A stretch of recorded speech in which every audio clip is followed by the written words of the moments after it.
আরো একবার স্বাগত জানাচ্ছি টিভি9 বাংলার এই মুহূর্তে দাঁড়িয়ে। অবশ্যই যেদিকে নজর প্রত্যেকের, গোটা বাংলার নজর রয়েছে যে রেমাল কত দূর, এই মুহূর্তে রেমালের অবস্থান কোথায় রয়েছে। ঘড়িতে সকাল 7টা বাজে। অবশ্যই আপনাদেরকে এই মুহূর্তে দাঁড়িয়ে আপডেট দেবো এবং জানার চেষ্টা করব চারপাশের আবহাওয়াটা কিরকম, ওয়েদার আপডেট কি। ঘূর্ণিঝড়ের পরিণতি ইতিমধ্যেই হয়েছে। রেমাল বঙ্গোপসাগরের নিম্নচাপ থেকে এবং আজকে মাঝরাতে বাংলাদেশ উপকূলে ল্যান্ডফল হতে চলেছে। সাগরদ্বীপ থেকে রেমালের দূরত্ব এখন 300 কিলোমিটার দূরে রয়েছে এখন রেমাল। তার আগে ইতিমধ্যে কিন্তু এফেক্ট পড়তে শুরু করে দিয়েছে বিভিন্ন জায়গায়, বঙ্গের বিশেষ করে দক্ষিণবঙ্গের বিভিন্ন জায়গায়। আমাদের দুই প্রতিনিধি আমাদের সঙ্গে রয়েছে। আমাদের প্রতিনিধি অভিজ্ঞান গোসাবা থেকে সরাসরি রয়েছে এবং কলকাতা থেকে সোমা রয়েছে। অবশ্যই আমি সোমার কাছে আসবো, আপডেট নেব কি অবস্থা এই মুহূর্তে, কি আবহাওয়া দপ্তর বলছে। কিন্তু তার আগে আমার গোসাবায় যাওয়া প্রয়োজন রয়েছে, কারণ ইতিমধ্যে সেখানে প্রভাব দেখানো শুরু করেছে রেমাল আসার আগেই। অভিজ্ঞান বলো কি অবস্থা সেখানে।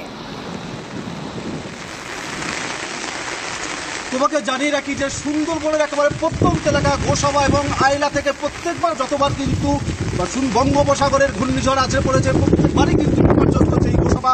আমরা বলতে পারবো তোমাকে যে সকাল থেকে বলা যেতে পারে রেমালের প্রভাব ইতিমধ্যেই সুন্দরবনের এই গোসাবাতে পড়তে শুরু করেছে। এখানকার নদী এবং এখানকার এলাকায় একদিকে যেমন প্রবল বৃষ্টি, সেই সঙ্গে ঝড় বইছে।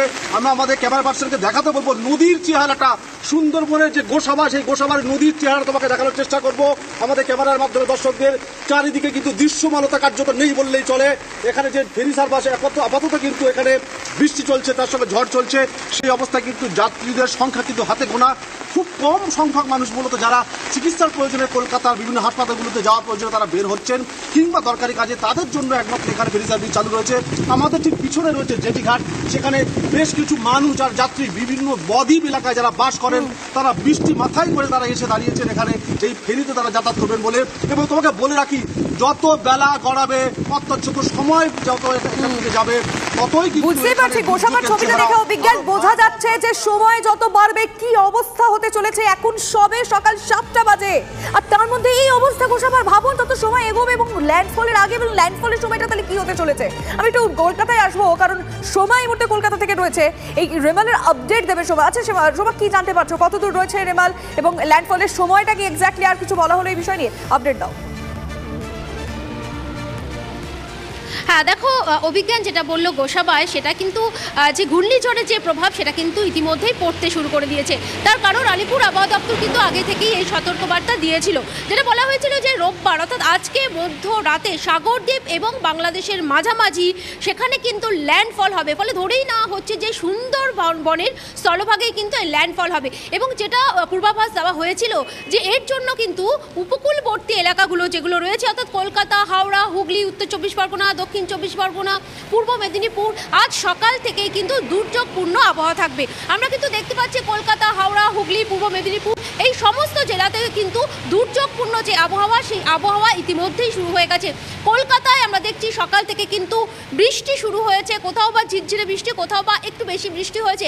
তবে দেখো, যেটা আলিপুর আবহাওয়া দপ্তর সূত্রে জানানো হয়েছে যে আজকে কিন্তু যত বেলা বাড়বে এই বৃষ্টির পরিমাণ সেটা কিন্তু বাড়বে এবং সন্ধেবেলায় কিন্তু একেবারে দুর্যোগপূর্ণ আবহাওয়া থাকবে। একদিকে যেমন বৃষ্টি হবে, অন্যদিকে কিন্তু 70 থেকে 80 কিলোমিটার বেগে ঝোড়ো হাওয়া বইবে। আর তুমি যেটা বলছিলে যে ল্যান্ডফল হওয়ার পরে সেই সময়ের অবস্থাটা কি হবে, যখন স্থলভাগে পৌঁছাবে এই ঘূর্ণিঝড় তখন কিন্তু ঘন্টায় 135 কিলোমিটার বেগে ঝোড়ো হাওয়া বইবে, সেরকমই কিন্তু পূর্বাভাস রয়েছে আলিপুর আবহাওয়া দপ্তরের। এবং এই উপকূলবর্তী জেলা যেগুলো রয়েছে সেগুলোর ক্ষেত্রে কিন্তু লাল সতর্কতা জারি করা হয়েছে।